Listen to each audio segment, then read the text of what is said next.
the Middle East, and a week of drama and tension comes to an explosive end.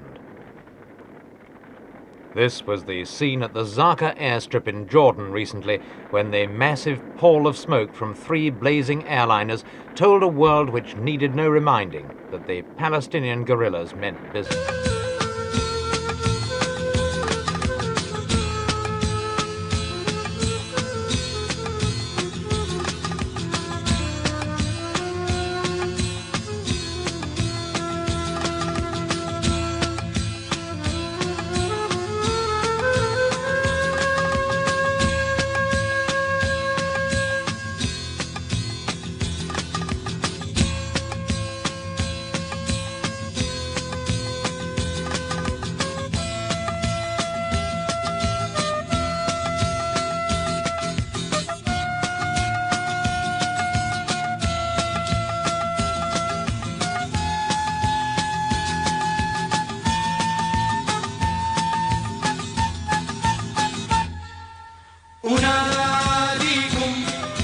أشد على أياديكم وأبوس الأرض تحت نعالكم وأقول أفديكم أنادي.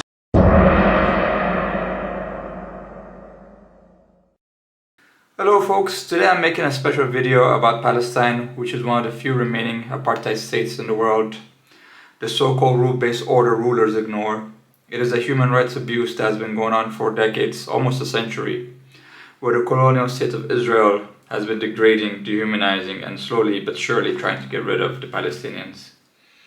Today, in the long history of clashes between the Palestinian revolutionaries and the state of Israel, we shall analyze one of the first ones who took up the sword and rebelled against the colonial state of Israel. A group called PFLP, Popular Front for the Liberation of Palestine. A communist group created by 2 Christians, George Habash and Wadi Haddad. This is important because, contrary to the propaganda we see on TV from the Israelis, Americans, the 700 Club, and even Palestinian collaborators, Mossab Hassan, this conflict between Israel and Palestine isn't strictly a religious one, and the problem isn't because of Islamic extremism. So, to first understand the Palestinians and their struggle, we have to go back to the start, where in 1948, the Jewish Europeans, with the grace of Britain, decided to colonize the land of Al-Quds. In 1948, the State of Israel was proclaimed. Palestine was lost. The Arab armies were defeated.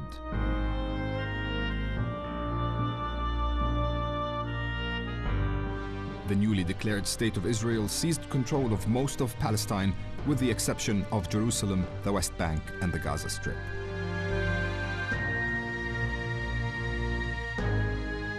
By 1949, close to 750,000 Palestinians had become refugees. Yes, there was no state called Palestine before, but nevertheless, there were native people that were predominantly Arab that lived in that land. And for centuries before the Zionist project was instituted in 1948, which is another European colony, a colony of European minorities, but nevertheless a European colony. So after the defeat and humiliation in Al-Aqba, the regular Palestinians started to organize and plan revolutions. One of them being George Habash, a Palestinian Christian who had to flee his home in 1948 when the Israelis invaded his country. He was destitute and had to flee to Lebanon. In Lebanon, he became a medical student at the University of Beirut. He was greatly inspired by the revolutionary rhetoric at the time, because the 50s and 60s were revolutionary times. For as George Habash himself put it, we held the Guevara view of the revolutionary human being. So, filled with the revolutionary zeal, George Habash, Wadi Haddad, another Greek Orthodox Christian, and Ahmed Jibril created A&M, the Arab Nationalist Movement, a precursor of the PFLP. And after the 6-day war that ended with the major defeat of the Arab states, Palestinian guerrillas picked up where they left off with asymmetrical warfare, with the support of some Arab nations, and definitely with the support of international leftist movements all around the world. And so it was that in 1967 that the PFLP was founded. So here today, before delving into the history of the PFLP and discussing their struggle, their heroes, their actions, and etc., first, in this documentary, I want to analyze their ideology of the PFLP. taken from their own manifesto, Strategy for the Liberation of Palestine, written by one of their ideological leaders, Hassan Kanafani. And I will leave a link of the full book for those that are interested in reading the full book. So to begin with, when you start reading the book, it is a call. It is a call to action. It is a call to arms. As it starts, people of Arab nation, people of Palestine, 50 years ago, the masses of our people faced a continuing series of assaults by Zionism and colonialism upon the people of this nation and our right to liberty and life. 50 years later, and the global forces of Zionism and imperialism continue concocting plots, attacks, and wars in order to establish the idea of an entity of the state of Israel. Each day of this historic era, the masses of people are struggling against each of these schemes. We have seen throughout the years in the life of our Palestinian people a continuation of this struggle through upheavals and uprising, crystallizing the last period in commando work practiced by the vanguard of the people on the ground with the refusal of submission, surrender, and compromise, and other serious forms of method of political actions. This advance has also prepared the determination of the masses of the Palestinian people to take the initiative to pave the road full of emancipation, which is simultaneously the responsibility of the entire Arab masses. So as you can see from this first intro of the book, of their founding document of the PFLP, it is a call to arms. And it was a different time back in the 1960s because, Arab people just were getting their liberation, whether it was in, most of them were colonized after, World War I or before World War I, like in Algeria, Tunis, Libya, by Italy, by the French, and etc. And all of them were getting their freedom, their independence. Algeria got it from France, I think it was in the 1960s too. Britain, left Egypt as well. They got their independence from there, and Gamal Abdel Nasser was a thorn in their neck, whom they tried to assassinate. Syria got their independence. Many nations got their independence, after World War II and during the 50s and 60s. And Palestinians, rightfully so, they saw their cause, as the same as other Arab countries or other African countries at the time, or even other Latin American countries that were under the yoke of colonialism. Because as you know, after World War II ended, there was a lot of war to be fought to end the colonialism, even in Vietnam, which was one of the famous cases. So, and they saw it as a right as well, and they want to join the celebration like their fellow Arabs, to get independence from colonialism. And a lot of people were with them at that time, a lot of Arab nations, unlike today, as you can see with the Abraham Accords.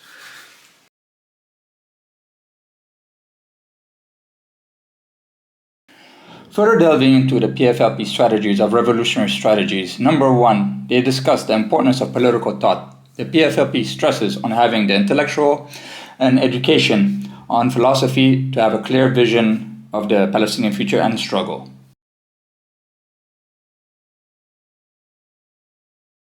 Number 2, the PFLP founders discuss who are their real enemies by using Mao's old maxims.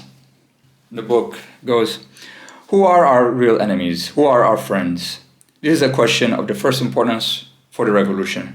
The basic reason why all previous revolutionary struggles in China achieved so little is their failure to unite with real friends in order to attack real enemies. A revolutionary party is the guide of the masses, and no revolution ever succeeds when the revolutionary party leads them astray. To ensure that we will definitely achieve success in our revolution and will not lead the masses astray, we must pay attention to uniting with our real friends in order to attack our real enemies. We must make a general analysis of the economic status of the various classes in Chinese society and of their prospective attitude towards revolution.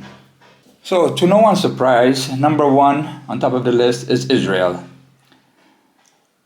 Number 2 on the PFLP list of world enemies is the world Zionism, meaning Jews in the USA, UK, and etc., who promotes Israel and etc., by passing laws and etc., so like the Israeli lobby. In third place in the world is world imperialism, meaning the USA, Britain, etc., which basically meaning USA because it's at the helm of the world empire.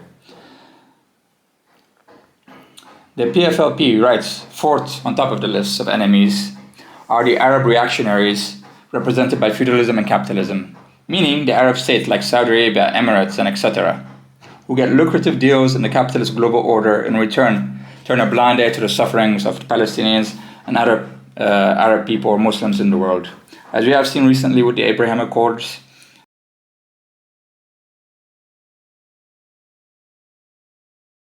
Chapter 3, the PFLP addresses about the forces of the revolutions and who their allies are. And them being a guerrilla force, of course, they identify with the Palestinian refugees, neighboring countries, and the Palestinian refugees living inside the occupied territories in Israel or occupied Palestine. Hence, the PFLP vanguard of their forces is the proletariat and working class people. It is also important to note the 1960s international solidarity was at its all-time high, with revolutionary groups getting into contact with one another and taking actions together. It was really a radical time to live in. As in the case of the PFLP, they were allied with Japanese communists, the Red Army faction, Carlos the Jackal, and etc. While the PFLP talks about the forces of the working class Palestinians being forces of the revolution, they also deride the petit bourgeoisie class of the Palestinians. The PFLP views of this class to be classified in two segments. One is in the sphere of doctors, lawyers, and etc. living in comfortable life. The other is in the realm of semi-poverty, making them close to the revolution. Hence, the PFLP thinks the bourgeois class may be more willing to compromise about the Palestinian revolution than the proletariat class. My own personal opinion on this matter of the complicated Palestinian class when it comes to the relationship to the revolution, I think both should have an equal input in the revolution. For example, George Habash himself studied in the American University of Beirut, meaning he became upper class, bourgeois. But instead of using his intellect and his money to live in a comfortable life for himself, he started a PFLP and took on the life of a revolutionary. Hence, his life renders mute the point of the PFLP that the petit bourgeoisie should not be in the leadership position because the founder of the PFLP himself was not working class. For one to lead a revolution, one needs an education, an intellectual level that a Palestinian shepherd or a Palestinian construction worker or a Palestinian farmer doesn't possess. Yet it is true that the upper class Palestinians can be complacent or compromised on the Palestinian cause because of attraction to the high life of money, women, alcohol, and other debaucheries that the capitalism world offers. For example, Ali Hassan Salameh, a top commander in the PLO who flirted with the CIA. However, it is also true that the proletariat class can be tricked and accept their self-servient lifestyle because they lack the intellectuality to think outside their colonized life. And just as easily can be bribed by the Israelis, so in my opinion, each class has its own strengths and weaknesses. For as we can see from the reality from the ground, the Israeli colonists have many collaborators in the Palestinian camp. For no colonial state or occupation operates successfully without collaborators. So just to list a few here, I would put Israeli Arabs in this section. These are Arab citizens of Israel who enjoy a comfortable life in Israel compared to the Palestinians who live in the West Bank or Gaza. Others are Arab Bedouins, which are nomadic Arabs, hence these are not bourgeois of any kind, but a very integral part of the Palestinian collaborators for Israel because they know the lay of the land. A step. This sign here shows that the person stepped here and continued in that direction. You can see that it's fresh, it's new. About half an hour ago he passed here. For 15 years, Mansour Sawidan has followed people's footsteps. He commands a team of trackers who spend their days patrolling Israel's border with Gaza. It's their job to keep infiltrators out and the terror away from the country's cities. But Mansour is not a regular Israeli soldier. He's Bedouin, part of Israel's minority Arab community. Another group of collaborators are the Syrian Druze from the occupied Jordan Heights.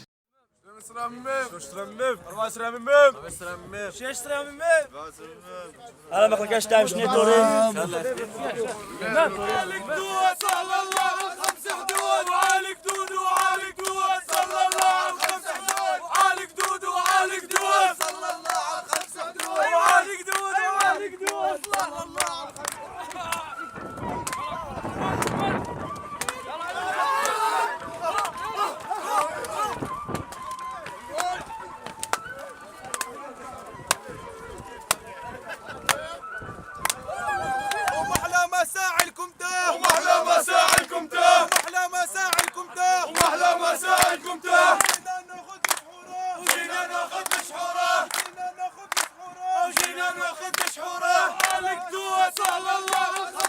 We also have the Circassians, the Cherkess, whom are former refugees in that area from the Cherkess-Russian War in the Caucasus in the 19th century and were given a place there by the Ottoman Empire, who are now serving in the IDF forces against their fellow Muslim brothers who took them in their hour of need, when their own land was conquered and occupied, are now helping in the colonization and occupation of the same people that took them in for refugees.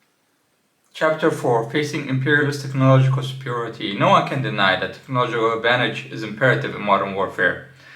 And one of the main reasons Israel has been successful in its colonialist endeavors in the Middle East because it has received handsome technological help from the West and produces its own technological superior weapons that gives it an edge over its Arab subjects and neighbors. The PFLP acknowledges this. Quote, the enemy's scientific, technological, and organizational superiority is not a light matter, nor is it a secondary nature.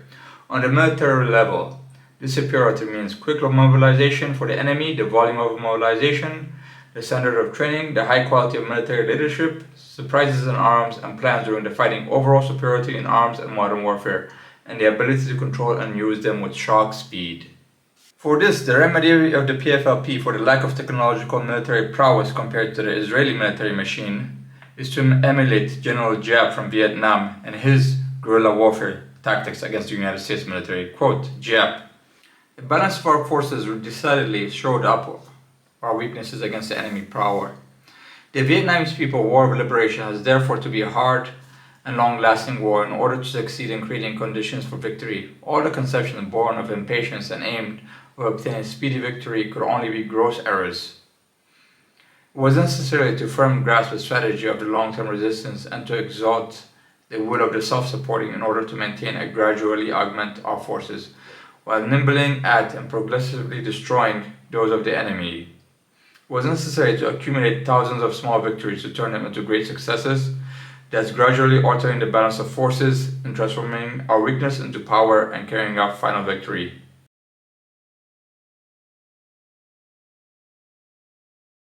Chapter 5. What are the aims and significance of the Palestinian War of Liberation? In this chapter, the PFLP clarifies that their war is to end colonialism and imperialism in the Middle East, and not a racial war where they would end up genociding the Jews or throwing them in the sea as the Israelis claim.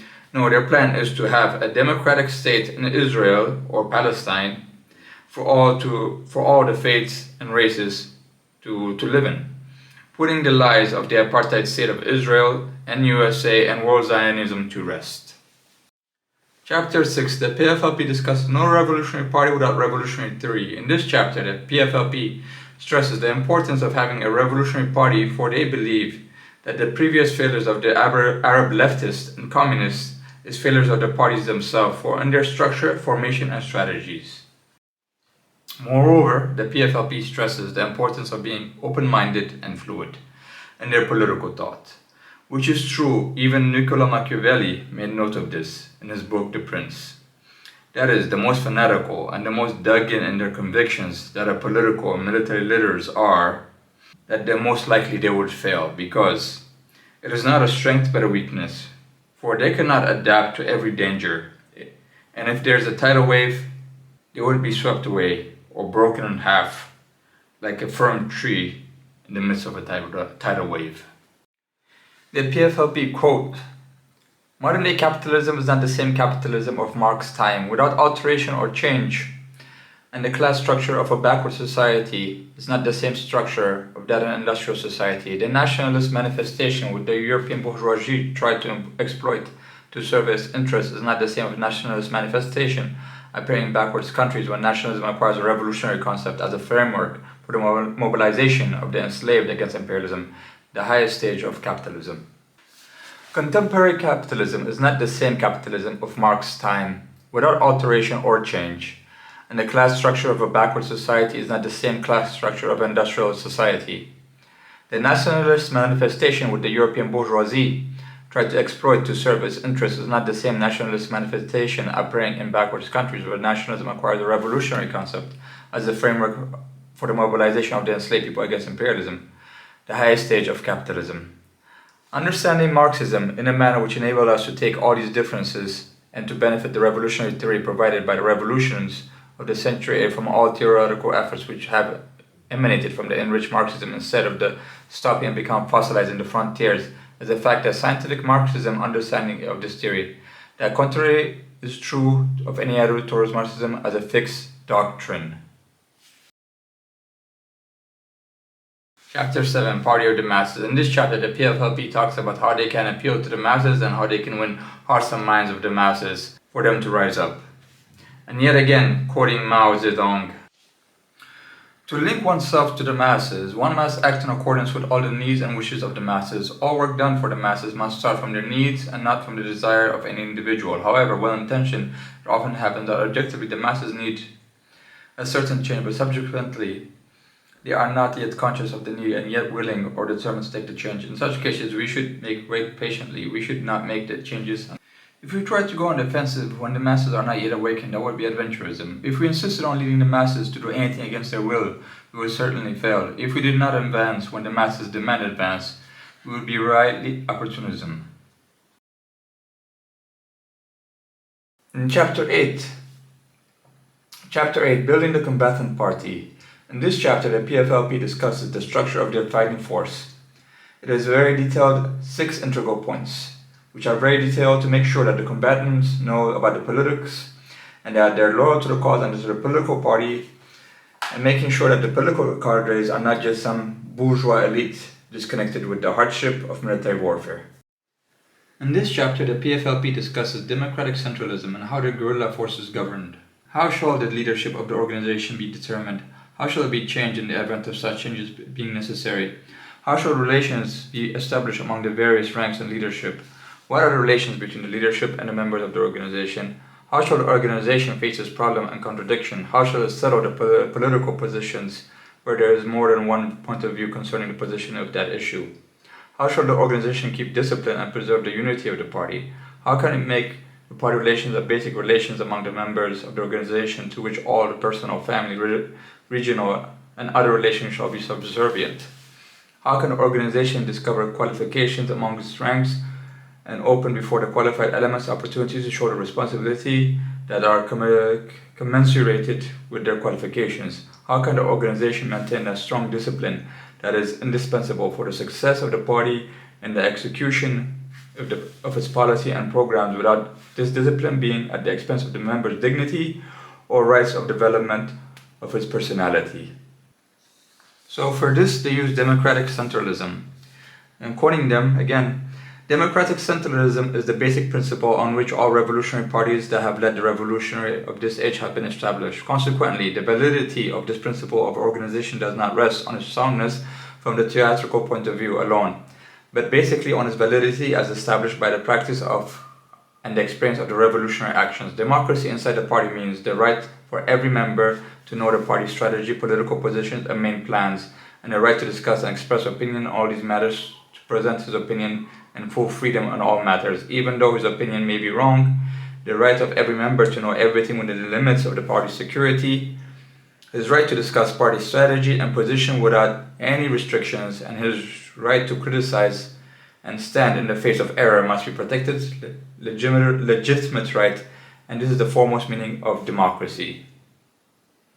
So, as we can see here, the PFLP wasn't some dictatorial, authoritarian guerrilla force where there's one guy and you have to listen to what he does, or if not, you're gonna get shot in the head or punished severely. No, they are open for criticism. Yeah, it's a central force, of course. It's there's a cadre of leaders up top, but it's democratic. They are open for discussion. They are open for people to voice their opinions and etc. So it is, like I said, it was a secular, and it still exists. So it is a secular, democratic, revolutionary force. So in closing, this is an abridged version of the full book, Strategy for the Liberation of Palestine. It is a well thought out strategy by actual Marxist revolutionaries. Next video, we shall talk about their history, from their rise to their struggles to their pitfalls to their shadowy modern day existence.